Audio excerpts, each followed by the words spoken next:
Coinbase's Paul Grewal says crypto should remain nonpartisan. Technology should transcend the political divide, Coinbase's chief legal officer says. Grewal is inspired by Asia's quick embrace of crypto regulations, but remains optimistic about the U.S. If crypto policy is going to succeed in the U.S., it needs to be a bipartisan issue, bringing together both sides of the aisle, he argued. At the Bitcoin Nashville Conference, the loudest and most thunderous applause came from Republican candidate Donald Trump's promise to fire Securities and Exchange Commission Chair Gary Gensler. Republicans have taken on crypto as a pet issue, but Coinbase's chief legal officer, Paul Grewal, doesn't want this to become a partisan issue.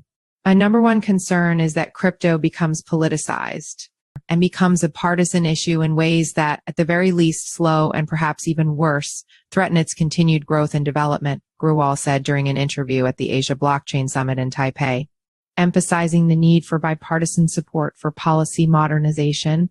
Part of the need for change in the U.S. comes from a reliance on antiquated frameworks like the Howey test to address the reality of 21st century finance. There needs to be an understanding that the Howey test was developed in the context of an orange grove real estate in Florida in the 1940s and 50s, he said, arguing that applying the Howey test blindly and mechanically to blockchains and crypto does not make practical sense. Precedents, even from the Supreme Court, have always been recognized as applying in particular contexts and needing to adapt to new technologies and issues that emerge in markets and in the economy more generally, he said. It's important to respect precedents and to use the wisdom garnered from decades of applying them in all sorts of other contexts without being beholden to them in a way that just doesn't make practical sense.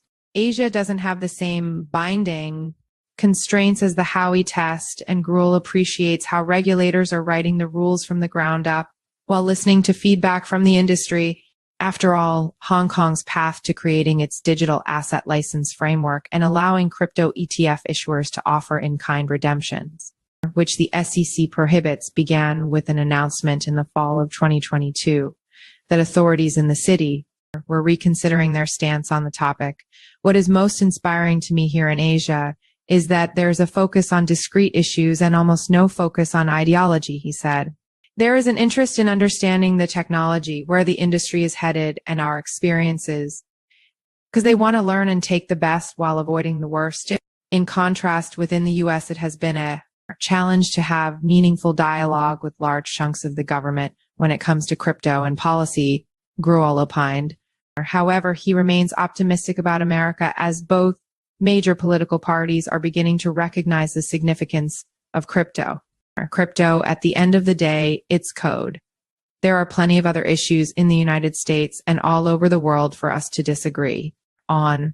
We should be able to agree on what code does and how it operates, he concludes.